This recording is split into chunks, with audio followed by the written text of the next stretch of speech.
diz assim: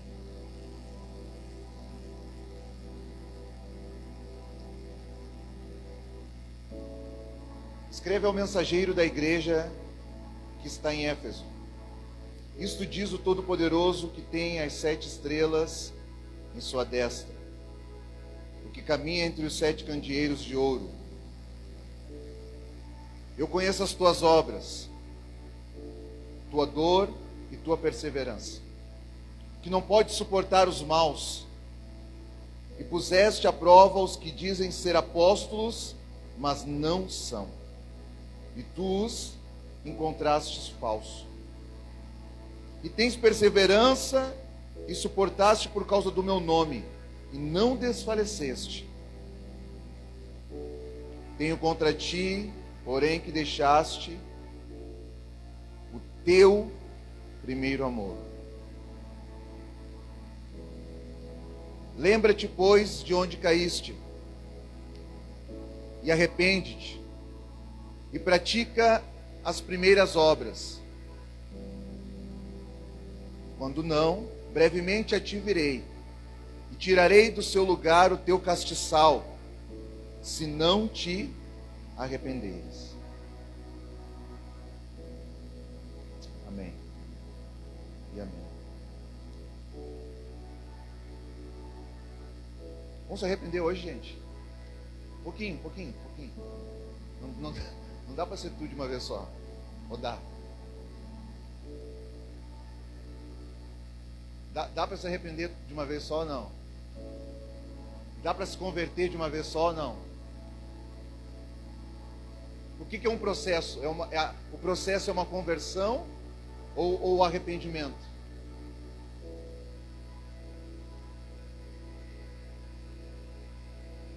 Estou bem hoje. Glória a Deus. Glória a Deus. Irmãos, essa carta aqui foi uma carta escrita à igreja de Éfeso.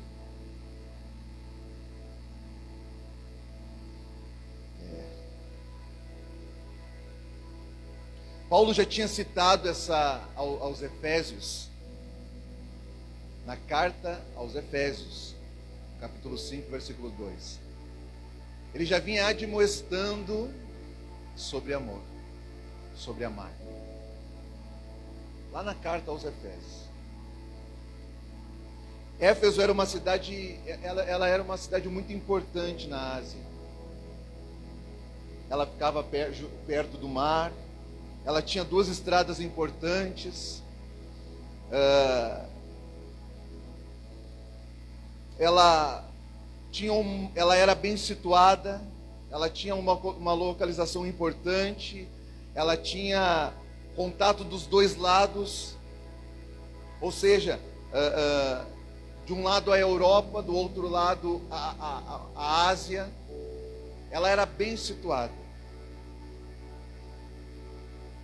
Os historiadores dizem que a população era mais ou menos entre 250 a 500 mil habitantes. Era uma cidade bem resolvida, bem situada. Glória a Deus. Quero dar algumas informações aqui para a gente poder ir construindo e chegar naquilo que Deus quer ministrar no nosso coração hoje. Éfeso também era conhecido por um templo de adoração que existia naquele lugar. Ela era uma cidade turística. Ela tinha um porte econômico forte.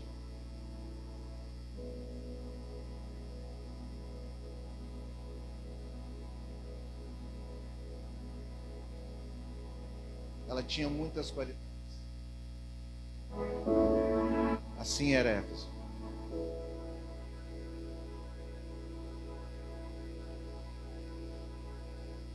Tanto é que o próprio Senhor, na carta, ele começa a fazer muitos elogios a essa cidade. Irmão, sabe quando você conhece um tipo de pessoa que é bem resolvido, é bem situado, tem muitas qualidades, consegue entrar e consegue sair, consegue chegar, consegue se apresentar, é benquisto. Sabe uma pessoa assim?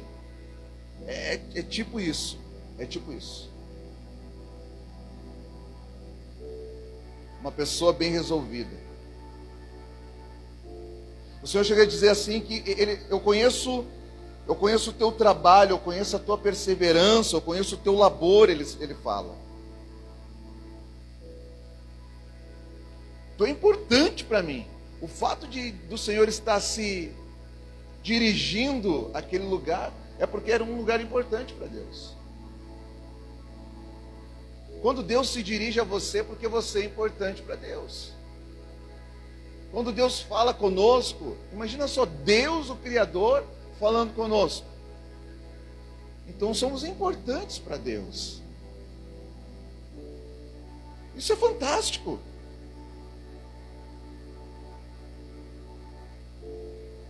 Isso é maravilhoso demais.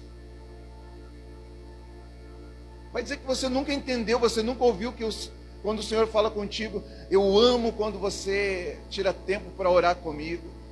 Eu amo quando você tira tempo para estar comigo. Eu amo quando você canta para mim. Você nunca ouviu isso de Deus? Você nunca ouviu mesmo Deus falando que Ele gosta de algumas coisas que nós fazemos para Ele, de algumas coisas que nós fazemos com Ele? Sabe quando a gente dá aquela esmola no sinal ali, Deus fala, não tem algo assim que nos toma como se fosse não uma aprovação somente, mas como se o Espírito Santo falasse para nós: isso é agradável aos olhos do Senhor. Quando você faz uma bondade para alguém, quando você ajuda alguém, quando você é bom para alguém, quando a gente faz algo bom para alguém que esteja em necessidade, que esteja precisando, que não está precisando de nada e mesmo assim a gente faz, não há dentro de nós uma voz como se fosse respaldando, enchendo o nosso coração, como quem dissesse: Deus se agrada do que você está fazendo. Isso é bom aos olhos do Senhor. Você nunca sentiu isso? Você nunca percebeu isso, Deus falando com você isso? Eu já, muitas vezes. Eu me sinto bem quando eu faço bem para o meu próximo. Eu me sinto bem quando eu me comunico, quando eu me relaciono de forma saudável com as pessoas. Eu sinto isso no meu coração. Como se Deus olhasse para mim e falasse: isso é bom, eu gosto. Continue assim, Alex. Continue assim. Você nunca sentiu isso, irmão? Sério mesmo? Você já ouviu, mas talvez você não prestou atenção. Com certeza você já ouviu. E geralmente, ainda que nós, de alguma maneira, a gente teve uma pequena percepção a respeito disso, é legal ouvir, mas a gente não dá muita atenção na maioria das vezes. Porque na maioria das vezes a gente sempre está correndo atrás de alguma coisa ou de alguém. Na maioria das vezes essa pessoa não é o Senhor. Na maioria das vezes nós sempre estamos querendo algo a mais para agregar naquilo que nós já temos, ou queremos ter alguma coisa que nós não temos. Na maioria das vezes a gente faz como quem faz para o Senhor, mas na verdade a verdadeira motivação do nosso coração não é essa. Eu acho que é por isso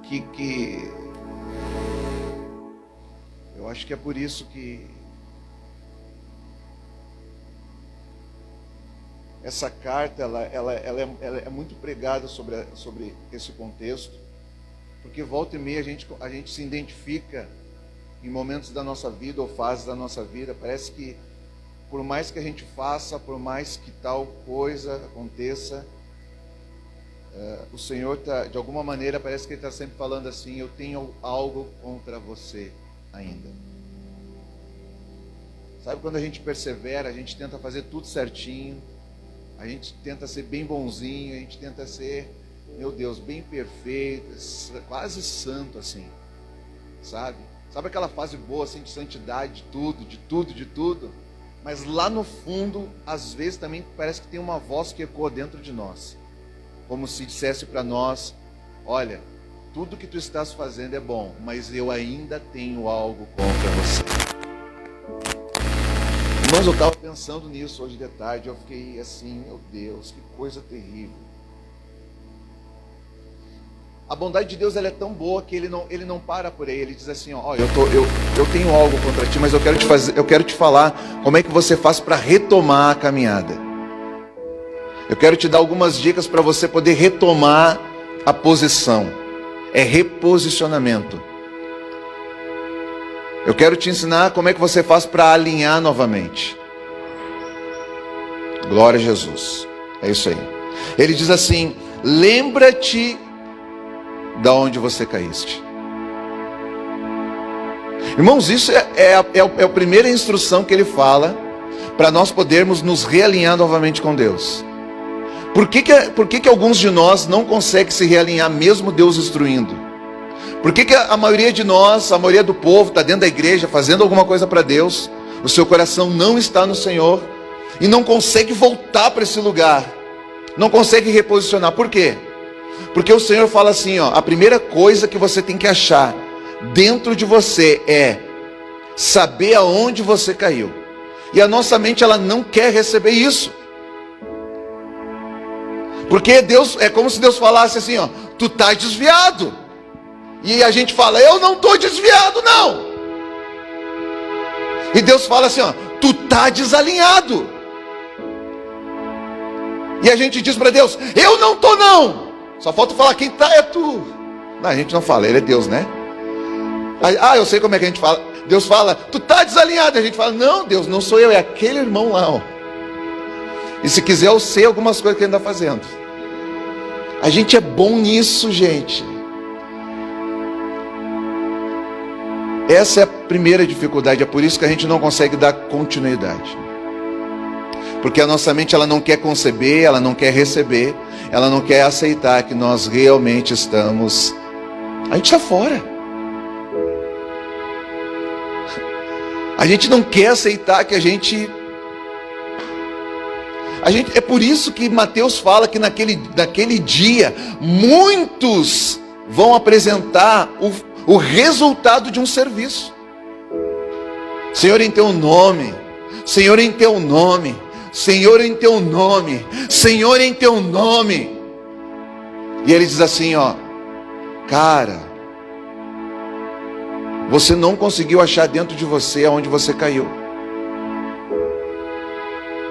Porque você não quis aceitar que você caiu em algum lugar. Como assim, Deus? Sim, você deixou o primeiro amor. Você continuou fazendo, mas eu fiquei para trás. É por isso que naquele dia foi apresentado muito serviço. Era só o que o homem tinha para apresentar diante de Deus. Porque um homem que não caminha, uma pessoa que não é um com o Senhor, ela vai poder apresentar serviço e nada mais. Ela não pode apresentar um coração. Eu entendo que nessa palavra o que o Senhor espera Filipe falou aqui: filho, dai-me o teu coração. Eu não quero o teu serviço, eu quero o teu coração. Porque se eu tiver o teu coração, eu terei também o teu serviço. E se você quiser me servir, você tem que entender que o serviço, ele é consequência de uma relação. Mas a forma, o como ele se dá, não é da maneira que você pensa, é diferente. Existe um serviço, mas você não sabe fazer, porque aquilo que é do céu a terra ainda não conhece, a menos que seja revelado. Então, se você quiser trabalhar comigo, você primeiro tem que me conhecer. Ei, Jesus! Se você quiser trabalhar para mim, se você quiser trabalhar comigo, você não me pergunta como é que eu faço, você pergunta quem eu sou. Ei, Jesus! Só eu estou curtindo isso, né? Só eu estou curtindo. Eu estou mesmo, porque eu estou doido assim, eu estou. Se você quiser servir a Jesus, fazer alguma coisa para Jesus, você não pergunta: Deus, como é que eu faço isso? Ele diz: pergunta errada. Me pergunte quem eu sou e eu te direi quem você é. Porque todo serviço ele tem um propósito, e o propósito está escondido na tua identidade. Ou seja, agora eu sei que Deus me revelou para você, então eu vou falar quem você é em mim. E quando eu falar quem você é em mim, por favor, permaneça em mim, porque o dia que de mim saíres, o ramo não pode dar fruto se ele estiver desconectado da videira. Está entendendo, irmão? Um ramo não pode dar fruto se estiver desconectado da videira. Irmão, lembra, irmão? Faz um esforço aí. Onde é que parou? A gente vive isso e a gente não, às vezes é essa mulher que está do teu lado. Ela diz assim: mas tu não me ama mais. E tu diz assim: o que a gente diz? Me ajudem os homens. O que a gente diz geralmente? Elas dizem assim, ó: tu não me ama. E a gente fala: eu amo mais que tudo. Eu não, que mais tu quer que eu faça? Quer que eu morra? Aí a gente fala assim, ó: olha o que eu comprei, olha o que eu te dei, olha onde eu te levei, tudo serviço. As irmãs estão tudo rindo, eu posso ver por assim, ó, de trás da máscara elas estão rindo. Vai falando, Jesus. Pô, não te levei no shopping. Pô, não te dei o sapato aquele que tu queria. E ela está falando: não, tu não me ama mais como lá no início, que tu nem me dava muitas coisas, mas você já não é mais quem você era lá. No tempo que você me presenteava não só do lado de fora, mas depositava no meu coração muitas palavras de confirmação, de afirmação, de amor, de carinho. Aqui você depositava do lado de dentro e também contribuía do lado de fora. Você não é mais esse cara. O que foi que aconteceu, hein, fulano? A gente para e a gente não consegue achar onde a gente caiu. Irmão, quando você não consegue, se você não consegue se situar nessa caminhada, você não consegue retomar.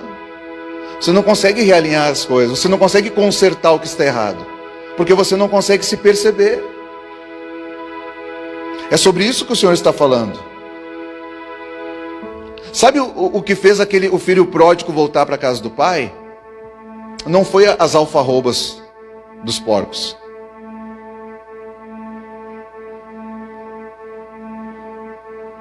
Mas ao ver as alfarrobas, ele lembrou da casa do pai. Não é as alfarrobas, é a casa do pai. É trazer à memória aquilo que me dá esperança. A casa do pai dá esperança. Por que você se esqueceu da casa do teu pai? Hein? É por isso que você está sem perspectiva de vida, você está sem esperança. E quando você não consegue se achar, se perceber, consequentemente você não consegue se arrepender. Porque você procura e diz assim, ó, é lindo isso, né? A gente se olha no espelho e diz: o que está errado em mim? Nada. Estou bem demais. Ou seja, não há do que me arrepender. Se não há arrependimento, não há um novo nascimento. E se não há uma novidade do alto dentro de você, você não consegue entrar no reino do céu.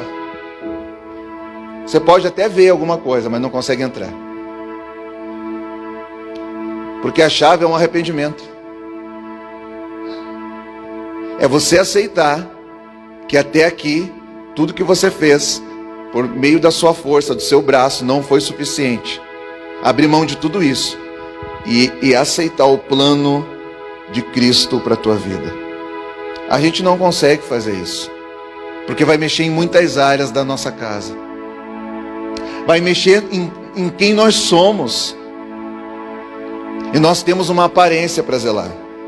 Irmãos, arrependimento faz parte da nossa vida. Sofrer uma metanoia, uma mudança de atitude, isso tudo faz parte da nossa vida. Quem sabe eu esteja falando com você e você agora no teu coração, você está se percebendo e lembrando de algumas coisas que no montante que foram acumulando, e isso tudo foi também automaticamente te afastando de Deus. Você permanece na igreja de Jesus, mas você não sabe quem é Jesus. Você fala de Jesus, mas é como aquele que dá testemunho de uma pessoa que ele nem conhece.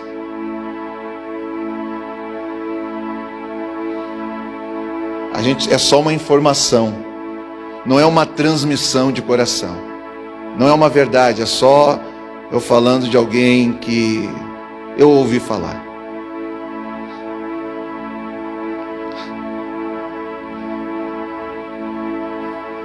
Uma das características daquela cidade que era, eles adoravam uma deusa chamada Ártemis, ou Diana.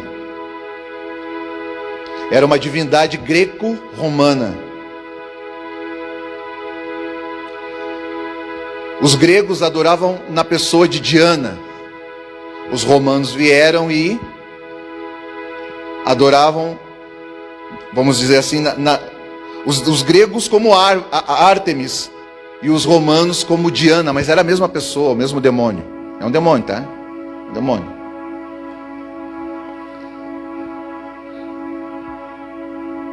E tinha culto para essa deusa deles lá. A deusa Diana era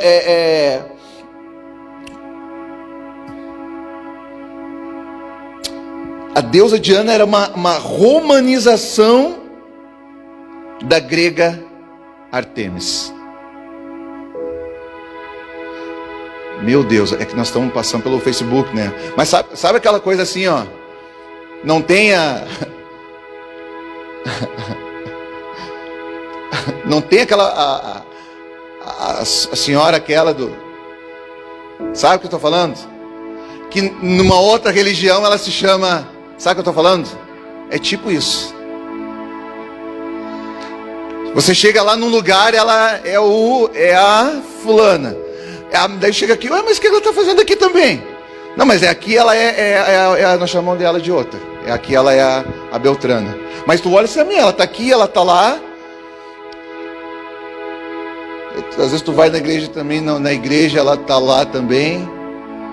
Com outro nome. Sim, sabe? É tipo isso que eles fizeram. Eles pegaram uma deusa grega e trouxeram uma roupagem nova para ela, e aí chamavam ela de Ártemis, de Diana, né? É isso aí.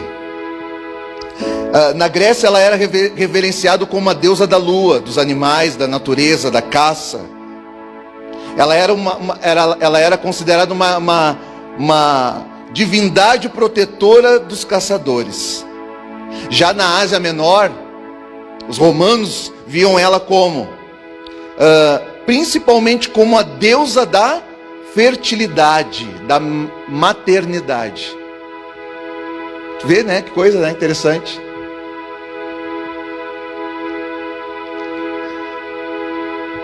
As mulheres, quando estavam no parto, elas invocavam por essa deusa, Ártemis. Segundo a mitologia,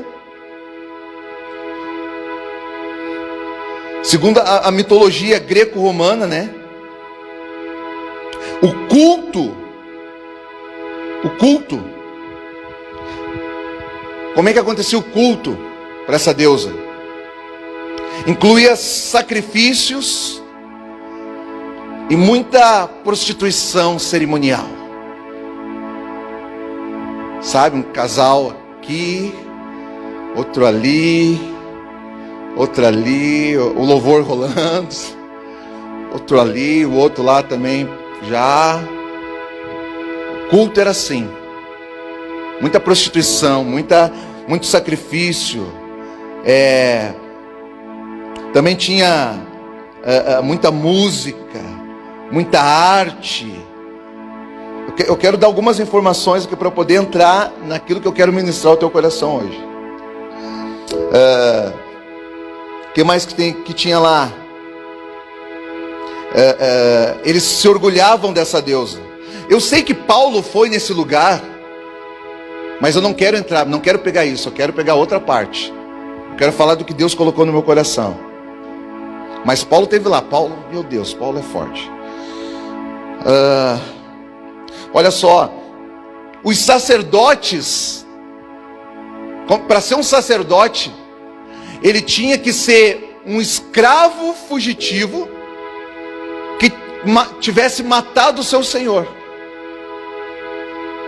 Olha só, para ser um sacerdote, um escravo fugitivo que tivesse matou o senhor, fugiu, e aí, esse aí pode ser sacerdote. Olha como é que era a coisa. Eles adoravam essa deusa aí porque eles acreditavam que ela era a deusa da fertilidade. Ela era a deusa que abençoava. A fertilidade é um termo empregado para categorizar a capacidade de se produzir algo com facilidade. Os romanos olhavam para ela como a deusa da fertilidade, da fecundidade. Quer dizer o quê? É uma capacidade de produzir, de gerar algo com facilidade. Irmão, você está entendendo? Parece que eu vejo esse espírito aqui hoje. Não aqui da igreja, graças a Deus, né? Estamos livres. Mas eu vejo no mundo. Como? Porque todo mundo quer gerar fácil. Todo mundo quer ter as coisas fáceis. Ou seja, não existe um espírito de adoração nesse sentido. Todo mundo quer ter um bom emprego, um bom trabalho, mas ninguém quer estudar. Ou seja, não quer pagar o preço, não quer se qualificar. Todo mundo quer ter uma casa boa, mas não quer batalhar por essa casa, não quer edificar, quer algo pronto. Ou seja, todo mundo quer a capacidade de produzir algo com facilidade. Eu vejo isso hoje. Todo mundo quer alguma coisa. Todo mundo quer uma família feliz, uma família, meu Deus, uma família feliz. Mas ninguém quer ter o preço, pagar o preço para gerar essa família.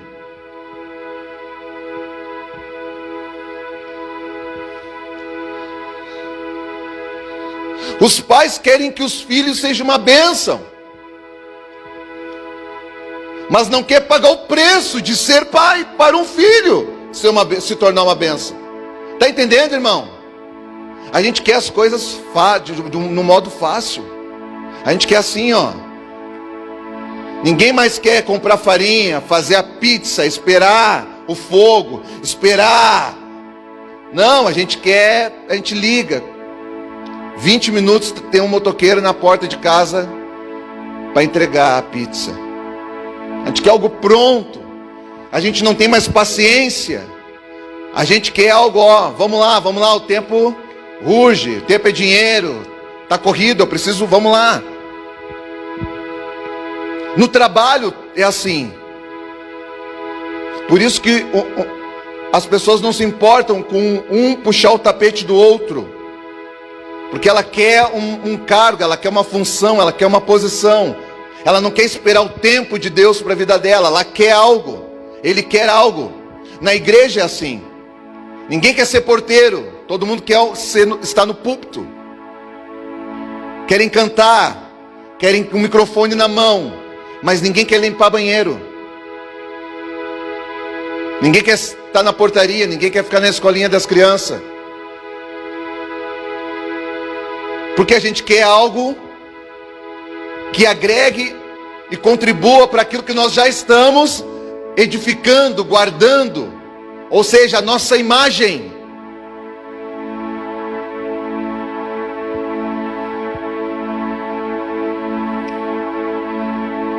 Irmão, quero falar uma coisa para nós aqui, ó. Gerar é uma capacitação dada por Deus.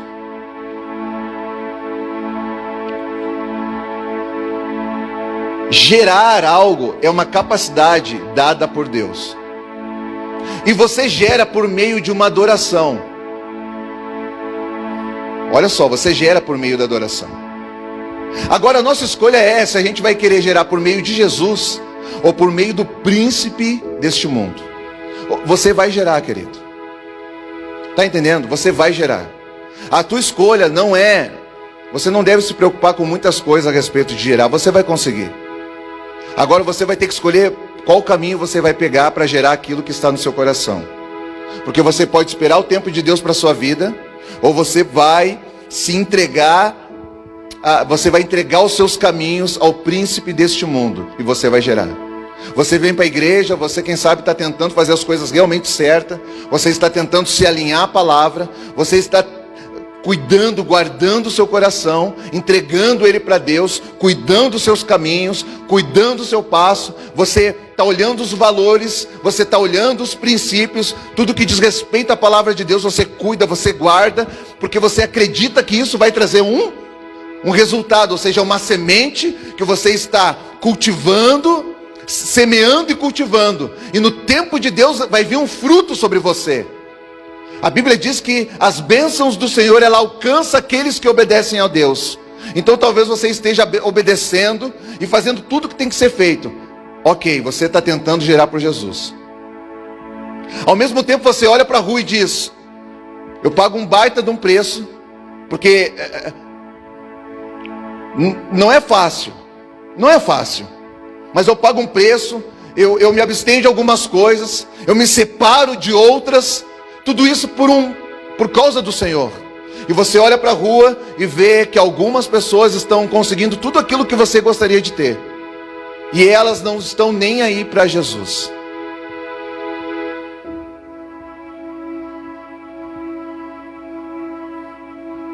E isso gera confusão na nossa mente.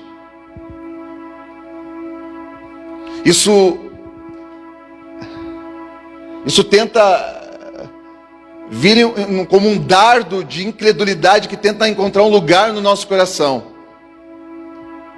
É tentar gerar uma dúvida dentro de nós, ou seja, será que vale a pena tudo isso?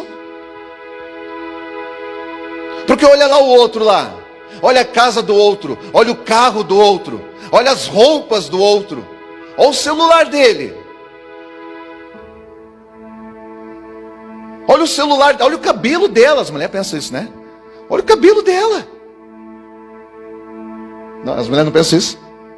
Olha o sapato dela. Olha a bolsa dela. Os homens olham e dizem: olha o carro dele. Não? Está errado? Ou as mulheres que dizem: olha o carro. Tem uns que falam também: olha o carro dela. Isso tudo, quando a gente começa a dar vazão, começa a gerar uma dúvida no nosso coração. E a gente vai baixando, a gente vai baixando o nível de honra. E isso vai afetando o nosso serviço. Aquilo que a gente faz com o Senhor e para o Senhor. Porque a gente vai andando de uma maneira que a gente já não é mais como antes. A gente faz, mas a gente não é mais. Você está entendendo? A gente não é mais como antes. É o que o Senhor falou. Eu conheço o que tu faz. Se você parar, dar uma olhada aqui, você vai ver que não há, ele não há em si uma correção no serviço. Ele não diz assim, ó, eu conheço o que tu faz, mas isso é errado. Não. A correção ela não está de forma externa, na sua movimentação, naquilo que você faz para Deus. Você colocou aqui e Deus fala, ah, você colocou errado. Não, Ele não falou isso. Ele está falando que você está fazendo algumas coisas, mas aquilo que te move a fazer o que você está fazendo, se perdeu. Ou seja, existia uma essência dentro de você. E você se movia por ela. Existia uma paixão dentro de você. E você era compungido por ela. Irmãos, nós temos que entender que Deus é um Deus de instruções e Deus é um Deus de prioridade. Deus tem uma lista que tem prioridades, ou seja, é aquilo que vem primeiro. Irmãos, primeiro, se você quiser gerar algo por meio do Cristo, a partir dele, nós temos que entender que primeiro é gerado a vida, ou seja, Deus corrige o caráter, a integridade, ele forma, Ele formata o nosso caráter, segundo o caráter dele. Ele nos alinha na essência. Deus não sai gerando por gerar. Ele alinha primeiro aquilo que está dentro. Ele não sai fazendo as coisas do lado de fora. Por quê? Porque quando Ele alinha a nossa essência, isso vai definir. Nós vamos ser afetados. Ou seja, quando nós formos fazer alguma coisa, aquilo que nós fazemos está debaixo de um entendimento, de um propósito em Deus.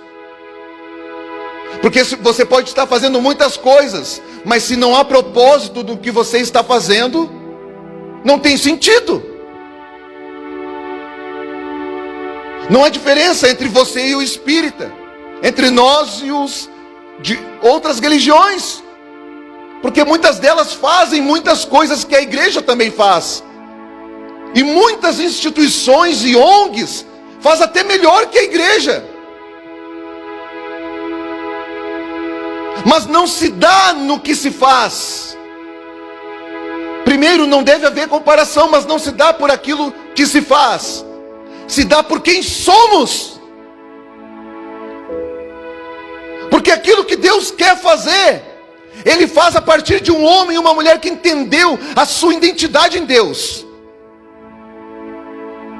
Porque, irmão, se você tiver condição de fazer, faz, querido. Se tiver condição de ajudar, ajuda. Mas se não tiver condição do lado de fora, transmita o coração que você tem do lado de dentro. Eu não tenho prata nem ouro, mas o que eu tenho eu reparto contigo, em nome de Jesus.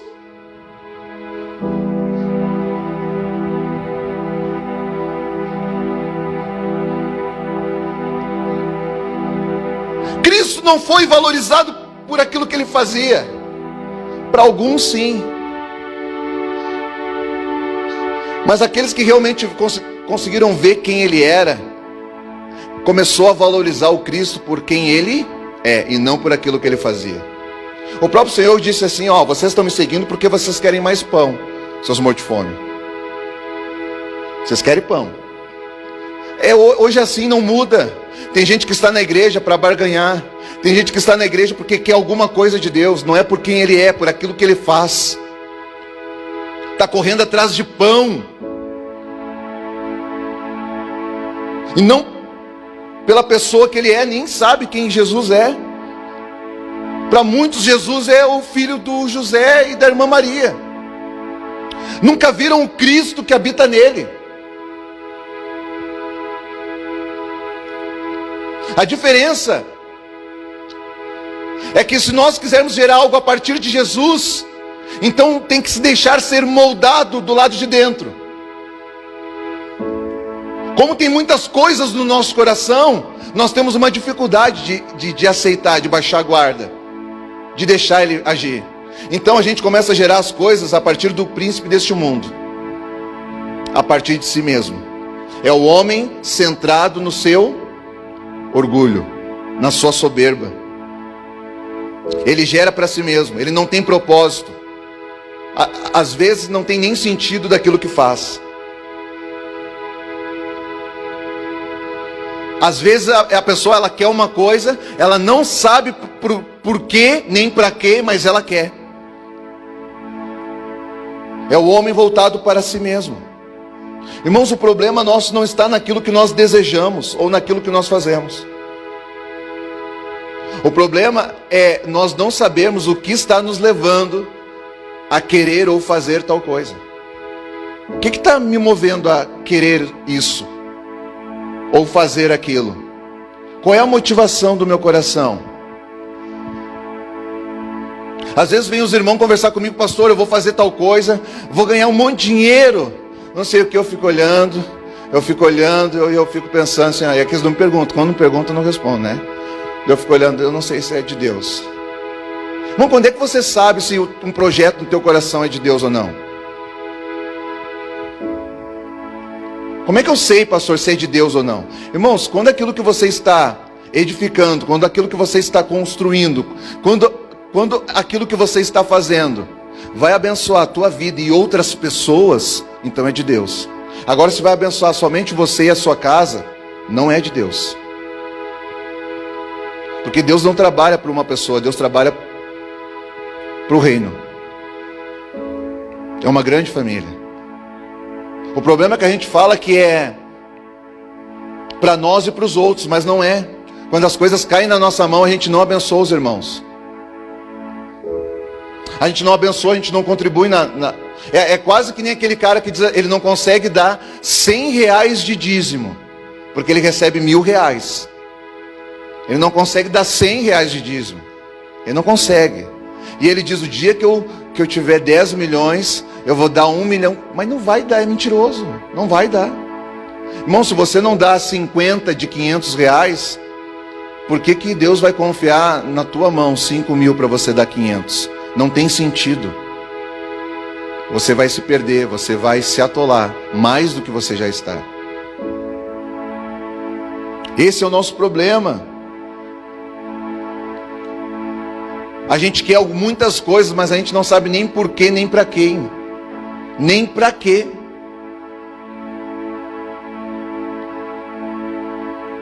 Então nós devemos ter um cuidado com aquilo que vem ao nosso coração. Abra comigo aí Gênesis capítulo 30.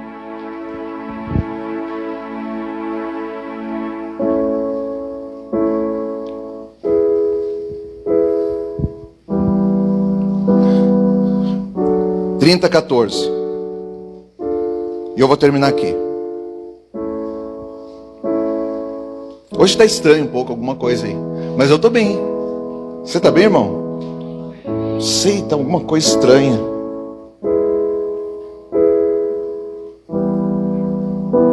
Gênesis 30, 14 diz assim: E foi Rúben nos dias da ceifa do trigo, e achou mandrágoras no campo, e trouxe-as a Lia sua mãe. Então disse Raquel a Lia: Ora, dá-me das mandrágoras do teu filho.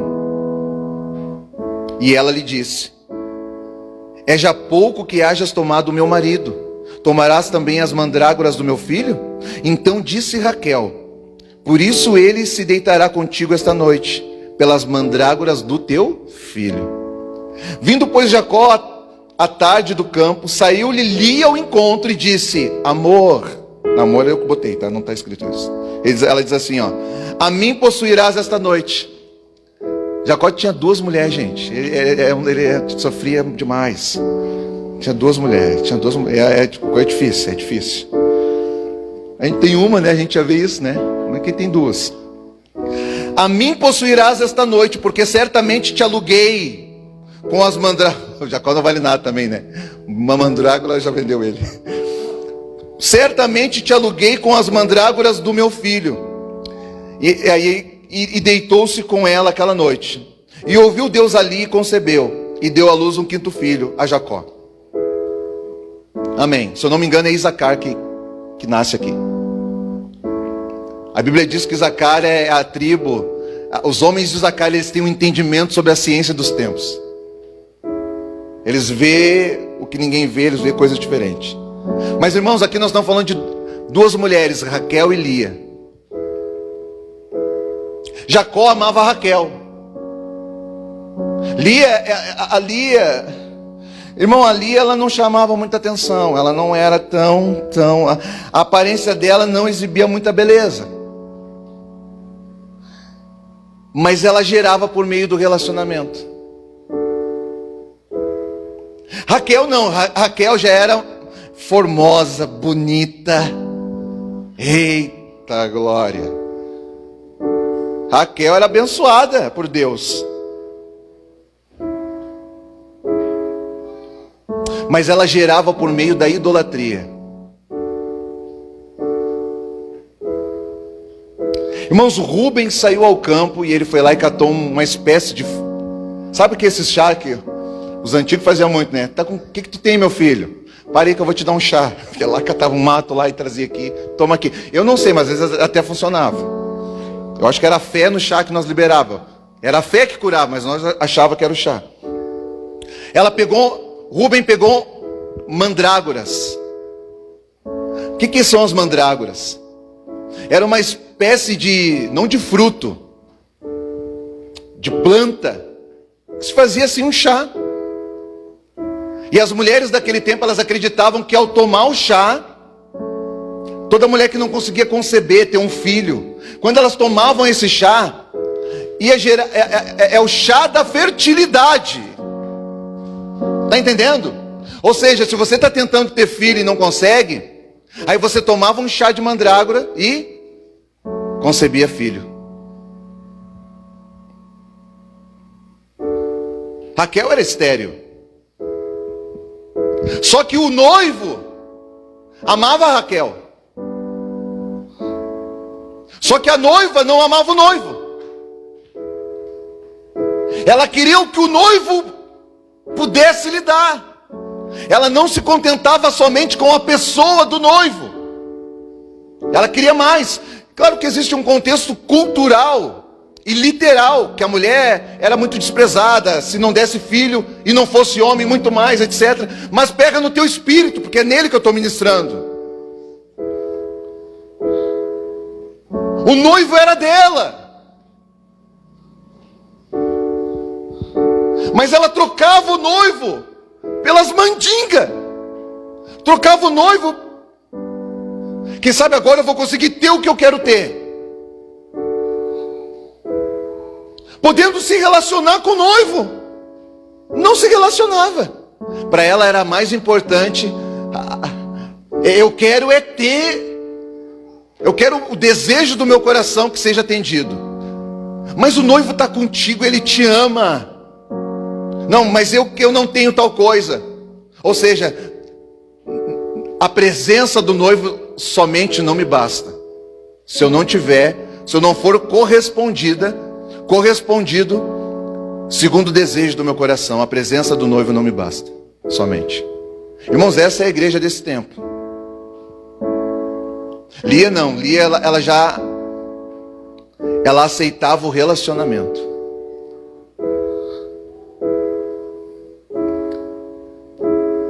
Lia, tanto que ela já saiu correndo e falou assim, ó, Jacó vinha vindo lá, achando que ia ficar com a bonitona, daí sai a Lia, assim, diz assim, Jacó, pode entrar para cá, me pega,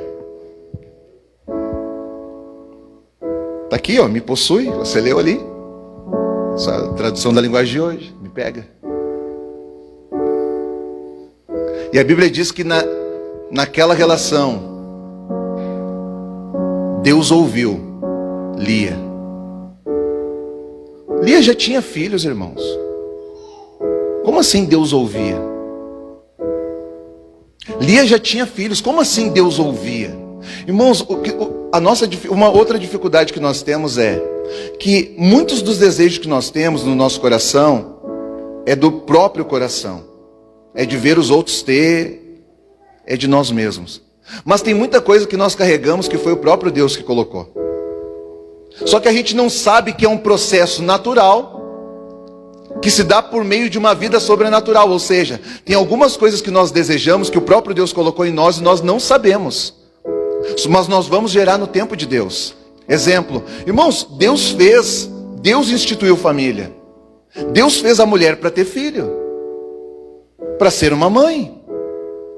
O homem será o pai. Foi Deus que fez assim. Não precisa de mandinga, não precisa de superstição, não precisa de uma bengala, não precisa de nenhum outro recurso, não precisa de nada. Faz parte de um processo natural que vai se dar na sua vida. Deus quis assim. Mas como é que eu não tenho? Não, é porque não é tempo ainda. Mas o próprio Deus fez isso. Você não precisa se vender, você não precisa se prostituir, você não precisa abrir mão do noivo, você não precisa trocar o noivo. Não! Deus quer que você tenha algo bom, mas deixa Ele gerar na tua vida no tempo dEle. Você não precisa ir no mundo para colher alguma coisa, porque na vida do fulano deu, da fulana deu, no outro deu. Você não precisa disso. Você não precisa fazer como eles fazem. Mas toda vez que você, que é filho de Deus, faz o que os outros estão fazendo lá, sem precisar, você está abrindo mão do noivo.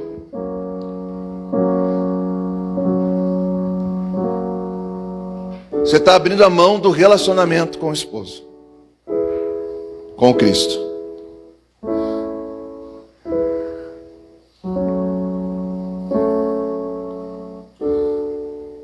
Irmãos, você pode gerar. Tem algumas pessoas que geram a partir de Jesus. É começar ao início. Aí você vem para a igreja, você até tem uma experiência com Jesus e algo se dá nisso. Mas na continuidade você sai fora. Você permanece nas atividades, mas você sai do relacionamento que se dá na continuidade. Você só gera algo. Você se permite que Deus faça algo em você e depois você sai fora. O teu coração sai. Irmão, isso não pode acontecer. Não basta somente gerarmos a partir do Senhor.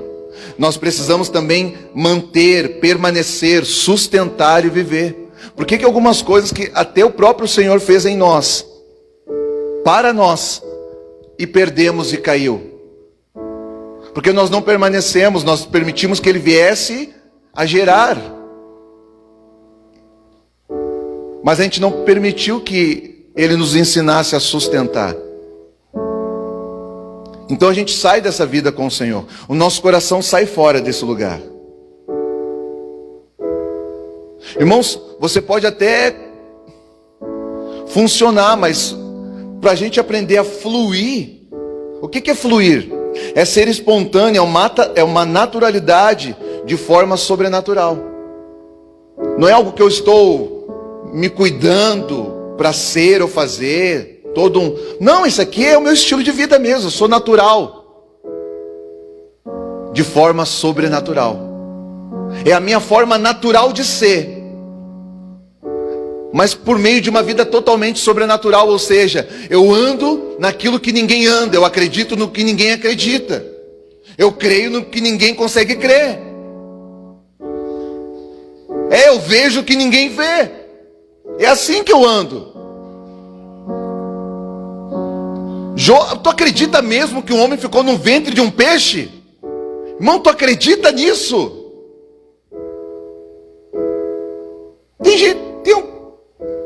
E se a Bíblia dissesse que o peixe é que dormiu no ventre de Jonas? E o grande peixe ficou 3 dias e 3 noites no ventre de Jonas. E aí? Irmão, olha só, se a gente olhar no natural, só piora. Mas se a gente olhar a partir de uma ótica espiritual, Uma visão do Espírito, no Espírito. Irmãos, não faz diferença se foi Jonas que engoliu o peixe ou se o peixe que engoliu Jonas. Sabe que não faz diferença? Se a gente for discutir o assunto numa naturalidade, dá briga. Nenhum dos dois a gente vai aceitar. Agora, a partir do momento que a gente se deixou ser convencido pelo Espírito Santo, nós nos arrependemos. Amém? Nós nos arrependemos. Nós encontramos aonde nós caímos e nos arrependemos. Aí não faz mais diferença se foi o peixe que engoliu ele ou se ele que engoliu o peixe. Sabia? Não faz diferença mais. Por quê? Porque é o que está escrito, eu não vou questionar o que está escrito. Para mim basta o que está escrito. Se ele falou que está escrito isso, então é porque aconteceu realmente isso. Você está entendendo? Eu não vou ficar aqui discutindo. Não vou procurar na internet a maior baleia do mundo para ver se cabe um homem deitado ali dentro. Eu não vou fazer isso.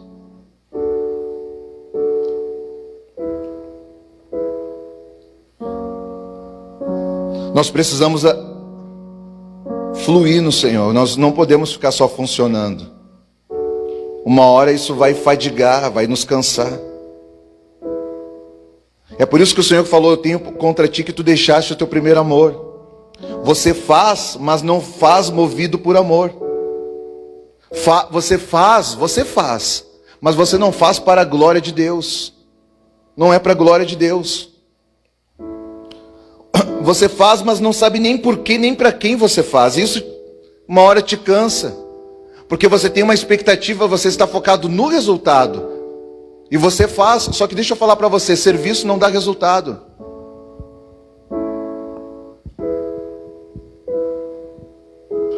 Para você. O serviço, ele dá um resultado para Deus.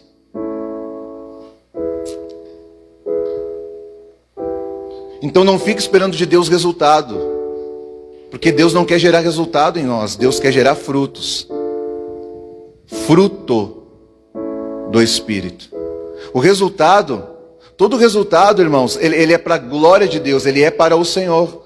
Quando nós trabalhamos, que é consequência de um amor, de uma paixão violenta, daquele que vive, que é um com Jesus, quando você faz algo para Ele, quando você trabalha para Ele, o resultado é para o reino de Deus. Você fala de uma mensagem para alguém, aquela pessoa acredita e ela se converte a Jesus. Então ela passa a ser mais uma pessoa que vai começar a anunciar a mesma mensagem que você anuncia. Ou seja, o resultado é para o reino, não é para você. Só que nós não entendemos isso, então a gente vem para a igreja, até se envolve em algumas coisas, e a gente faz esperando outras, e não acontece.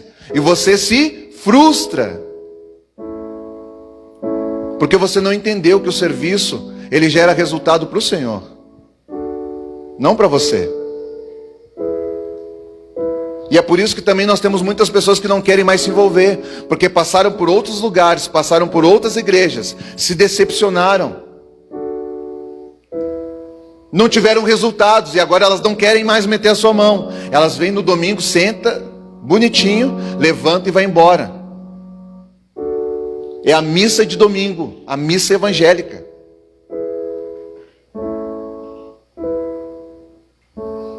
Você está entendendo a falta de entendimento? E a gente se esconde atrás de um monte de coisa. Irmão, fica se escondendo atrás de um monte de coisa. Eu vou orar para Deus. Irmão, vai orar para quê, ô infeliz? Para o que tem que orar, nós não oramos. Quando que um homem e uma mulher apaixonado por Jesus vai ficar parado, esperando um anjo agitar as águas? É isso que nós estamos esperando. Uma confirmação para ver se eu vou, uma confirmação para ver se eu saio, uma confirmação para ver se eu venho, uma confirmação para ver se eu dou. Não! Quando que você viu Jesus orar para fazer alguma coisa?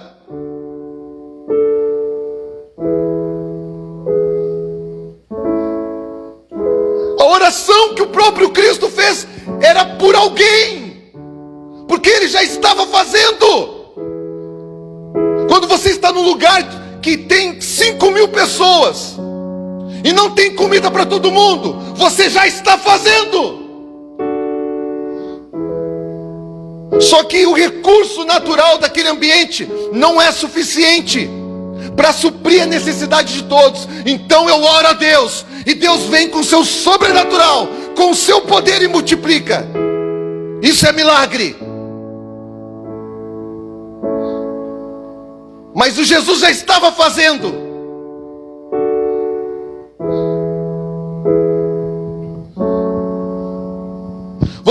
Você lembra o que ativou o ministério de Jesus? Você lembra o que ativou? Vou falar para você. Alguém lembra? Eu lembro. As bodas de Caná. Faltou vinho naquele casamento. A mãe dele diz assim, ô Jesus, faltou vinho, tu não vai fazer nada? Ele pega e diz assim, mulher, que tenho eu contigo? Não vem mandar em mim. E era a mãe dele. 2 minutos depois ele falava assim, enchei tudo de água. Meu, tá entendendo? 2 minutos depois, ela pegou e falou, ela já conhece, a Maria, ela conhece, as mães conhecem o filho, né? Mesmo com uma resposta daquela, ela diz assim, ela chamou 2, 3 e disse, o que ele mandar fazer, vocês fazem. Glória a Deus. 2 minutos Jesus pega e diz assim, tá vendo essas talhas? Enche elas d'água. Irmãos, não foi por causa da necessidade que ele se moveu, mas é que quando você sabe quem você é em Deus e você carrega um propósito, irmão, não foi um anjo que falou com Jesus, foi a Maria que falou com Jesus.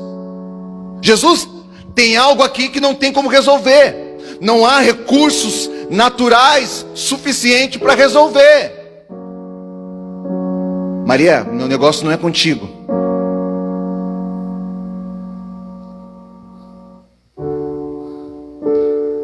Por que ele falou isso? Porque você não pode se movimentar a partir de pessoas.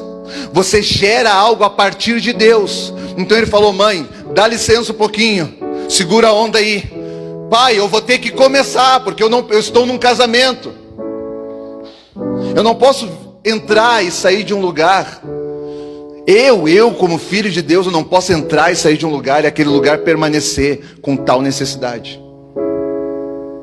Principalmente se for num contexto desse, numa casa, numa família, onde há uma aliança estabelecida. Por quê? Porque a necessidade pode quebrar uma relação. É isso que tem acontecido nos nossos dias. Os casamentos estão quebrados por causa da necessidade. A falta de dinheiro, a falta de recursos, a falta de um homem de Deus, a falta de uma mulher de Deus.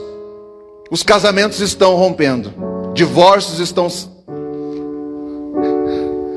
Está crescendo. Não! E nós ficamos ainda... Irmão, se você está esperando ser convencido por algo, você nunca foi convencido de nada. Não te preocupa, aquilo que não é de Deus, o próprio corpo ele expele para fora. Você já comeu alguma coisa que não fez bem para o teu corpo? O que aconteceu? Vomitou, né? Ou fez o número 2. O corpo expele para fora. O corpo expele. Mas por que você comeu? Porque você tinha que comer. Então aquilo que não é de Deus para a tua vida, irmão, fica tranquilo. Fica tranquilo, Deus cuida de você. Você acha que você chegou até aqui como? Você acredita mesmo que essa máscara está te guardando? Não, ela pode te ajudar, mas ela não vai te guardar. O álcool gel, ele pode te ajudar, mas ele não vai te guardar.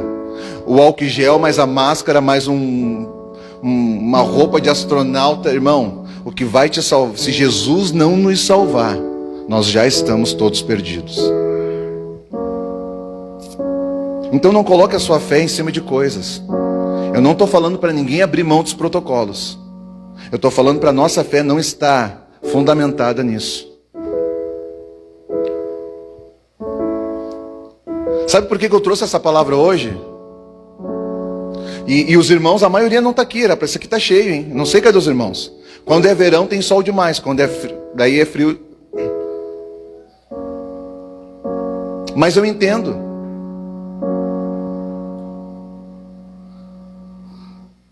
Alguns até devem ter suas justificativas, mas, irmão, quando você deixa o primeiro amor, o fantástico passa a ser a coisa mais importante. Uma pizzaria, um programa, um cinema, um shopping. Qualquer coisa que você poderia fazer na semana, você deixa para fazer no dia do culto. Por quê? Porque da mesma forma, na mesma intensidade de honra que você carrega dentro de você, é assim que você vai manifestar para com seu Deus. Ah, pastor, mas eu não preciso ir para a igreja para mostrar alguma... Não precisa nada, irmão, só tem que vir cultuar. E ninguém está te convidando para vir, teria que ser uma obrigação sua, de vir cultuar o teu Deus, que está te guardando ainda. Você sabe, né, que não tem mais grupo específico de risco, todo mundo está em risco. Está morrendo pequeno, criança, grande, homem, velho, mulher, todo mundo. Aí nós estamos aqui, e estamos achando que ainda é por causa de um álcool de 70%.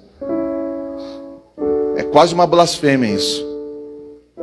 É o homem que confia na força do seu braço.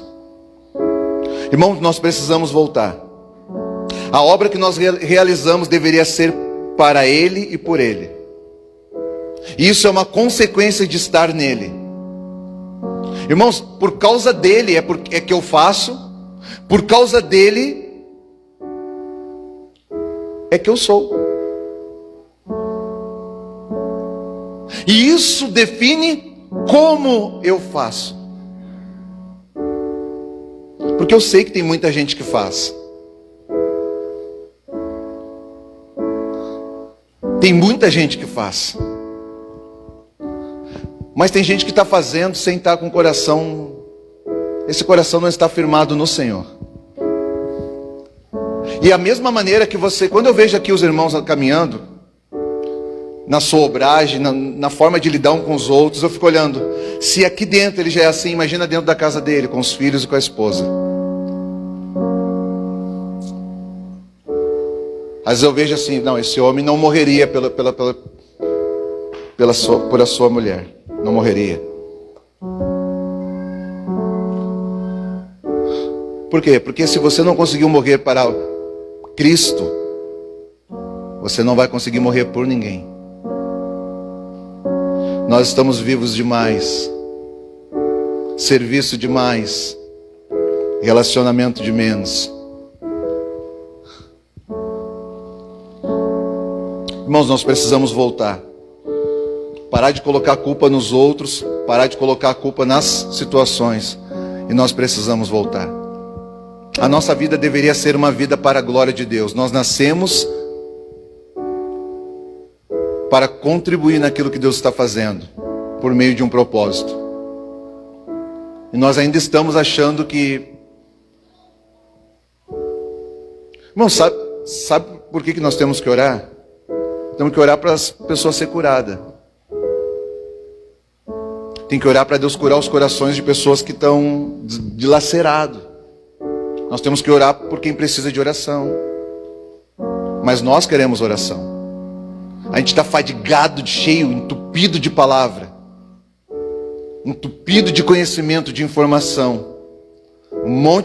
A gente briga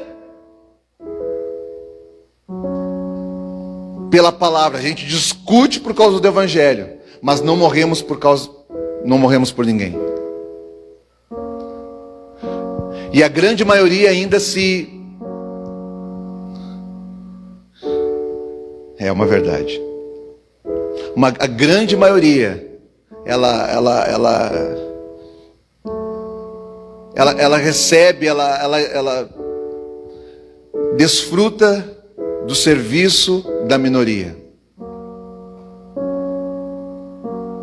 A própria igreja aqui, às vezes eu tenho 2, 3 casais para fazer um rodízio ali de porteiro. Mas é por falta de gente? Não, tem um monte de casal aqui, só que ninguém quer ficar. A escolinha lá é o filho de todo mundo. É os meus filhos, é os teus, agora não está tendo, né? Mas é o filho de todo mundo. Daí a gente chega, a Jo chega, e perguntou: irmão, tu fica lá com as crianças? Ah, não é o meu chamado. Ah, não sei o que. Mano, que chamado é esse?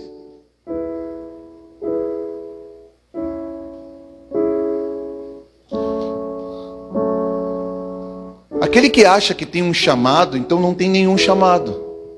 Porque se você não aceitar o chamado para contribuir, para colaborar no que for preciso, você não tem um chamado para nada ainda, você não descobriu nada. Você ainda está se conhecendo. Deus vai falar contigo. Irmão, no reino ninguém tem chamado específico. Nós somos chamados para estar com Ele. A partir dele, bom, então Ele vai separar um para apóstolos, outros para pastores, outros para mestres. Então Ele vai distribuindo segundo a sua vontade, vai alocando as pessoas no corpo, o qual Ele mesmo é o cabeça. Agora irmão, não é o pé que disse eu vou ser pé. Ele fez o pé e falou: pé, tu fica lá embaixo, na sustentação, porque eu já te fiz num formato, numa estrutura, com uma condição e uma capacidade de suportar o corpo.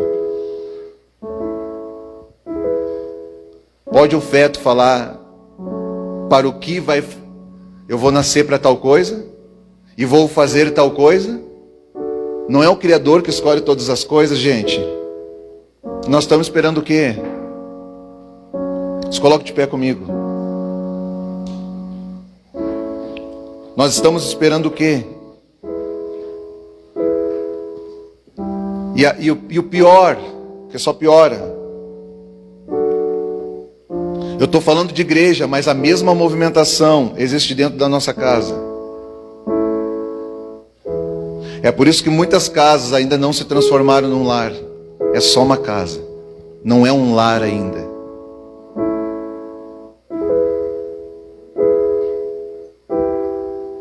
Num lar, irmão, você acha mesmo que existe papel definido?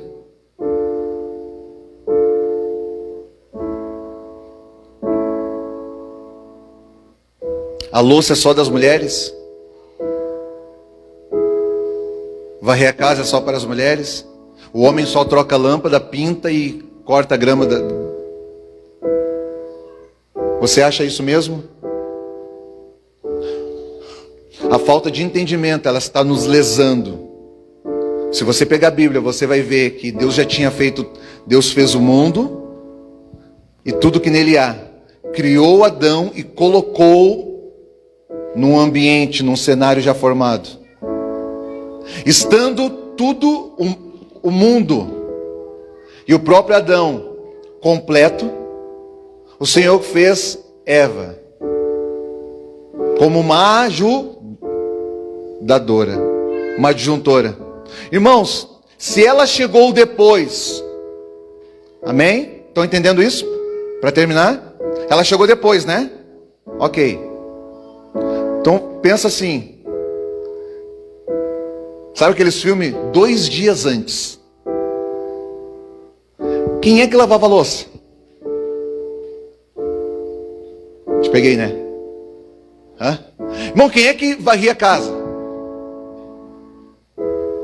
Lavar roupa não tinha, que eles andavam no mesmo. Mas quem é que cuidava de tudo? Irmão, quem é que cuidava de tudo, irmão? É Bíblia, não estou inventando, vai ler lá. Quem é que cuidava? 2 dias antes. Quem é que cuidava de tudo? Adão. Quando ela chegou,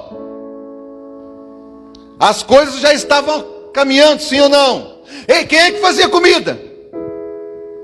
Quem é que fazia canjica? Quem é que fazia o feijão? Irmão, não tinha talento. Quem é que pizza? Quem é que fazia? Era Adão. Quando ela chegou, as coisas já estavam acontecendo. Ela veio para ajudar o que Adão estava fazendo. Mas eu sei o que aconteceu.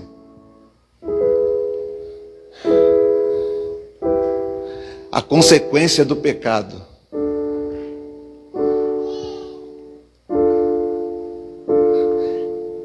pecado, ele traz não sei se existe essa palavra, um desalinhamento na vida das pessoas. Aquele homem que nasceu para fazer tal coisa, ele para de fazer aquilo. Ele para de ser quem ele era e, consequentemente, ele para de fazer o que ele deveria fazer e na forma com o mesmo coração que deveria fazer, ele para, por causa do desalinhamento. Então, para nós entendermos aqui que Jesus está preocupado com a relação e não com o serviço. O homem consegue continuar no serviço, mas ele não consegue continuar. Ele não consegue permanecer no Cristo. Porque o Senhor disse, cara, tu faz, mas eu tenho contra ti uma coisa. Eu não faço mais parte da tua vida. A gente não anda mais junto. Você não ora mais para mim, você só me pede. Só me pede. Você não ama mais as pessoas, você usa as pessoas. Porque se você não tem amor, você usa as pessoas. Mas eu também fui usado. Não, você foi usado porque você está desalinhado. Eu nunca te usei, diz o Senhor. Desde o dia que eu me revelei para você, eu sempre fui o mesmo, diz o Senhor. Eu nunca te usei. Sempre te tratei com bondade, com fidelidade, com misericórdia e com amor. Eu nunca te usei. Feche os teus olhos. Eu gostaria de te incentivar, de alguma maneira, para que todos nós pudéssemos fazer uma oração aqui.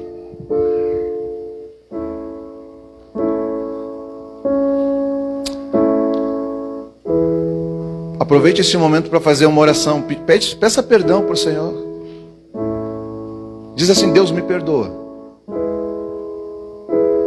Se eu sair fora, se eu em algum momento da minha vida eu me perdi, eu não sou mais o mesmo. Deus, me perdoa. Deus, me ajuda a lembrar aonde foi que eu caí. Aonde foi que eu parei de te amar como eu te amava? Deus, quando foi isso? Senhor, teve alguma experiência na minha vida? Aconteceu alguma coisa que me impactou de forma negativa, isso me neutralizou, isso me segurou, isso impossibilitou a minha caminhada contigo. E de alguma maneira eu acabei permitindo que isso me segurasse, me travasse. Eu não consegui mais caminhar, eu parei. Eu até continuei fazendo algumas coisas, mas eu não te amei mais como eu te amava. Senhor, me ajuda a lembrar se isso aconteceu na minha vida. Se eu tive alguma decepção, me perdoa. O Senhor não tem nada a ver com isso. Senhor, se eu coloquei a culpa no Senhor, porque o Senhor é Deus e parece que o Senhor permitiu que tal coisa acontecesse comigo. E o meu coração lá no fundo, eu culpo o Senhor. E por isso eu não consigo mais andar da mesma maneira. Senhor, se eu fiz isso, me perdoa. Pai, nós pedimos perdão a Ti nesta noite. Como filhos do Teu coração. Pedimos ao Espírito Santo que venha sobre nós. Que nos santifique, que nos purifique. Que limpe as nossas mentes e os nossos corações. Senhor, tira essa vestimenta que nós estamos usando e coloca uma veste branca sobre nós nessa noite. Nós estamos voltando para casa, porque nós lembramos que na casa do Pai sempre teve fartura. O nosso coração nunca precisou ter outra coisa. Tu sempre foi suficiente. Ah, Senhor, nos perdoa nesta noite. Em nome do Senhor Jesus. Me toma pela mão, me toma no colo se for preciso. Eu quero voltar esta noite. Eu volto para o Senhor, em nome de Jesus. Eu te peço perdão, eu me arrependo e eu estou voltando. Me recebe, Pai. Nos recebe, em nome do Senhor Jesus. Tu és suficiente, Tu és único, Tu és vivo, Tu és santo. Não há outro Deus igual a Ti. Não há outro além de Ti. Tu és suficiente. Na Tua graça, na Tua infinita misericórdia nós pedimos, em nome de Jesus, completa, Senhor, o Teu chamado, segundo o Teu propósito, na vida de cada um dos meus irmãos aqui, em nome de Jesus. Senhor, Tu os chamou, Tu os vocacionou, Tu os comissionou. Agora eu peço, Deus, usa este homem, usa essa mulher, no propósito para o qual ele nasceu. Ela nasceu. Em nome do Senhor Jesus. Em nome do Senhor Jesus. Aleluia. Amém. Aplaude o Senhor, amém? Amém. Glória a Deus. Irmãos, amanhã à noite, às 20 horas, toda segunda-feira tem o estudo bíblico. Amém? Nós estamos, amanhã é João capítulo 4, nós estamos no Evangelho de João. Então leia o João capítulo 4 e venha. Amém? Vem aqui, estudinho bíblico, é bem gostoso, bem legal, muito bom. Semana que vem às 19 horas, tem culto jovem não, né, Diego? Não, tudo bem. Querido, Deus abençoe.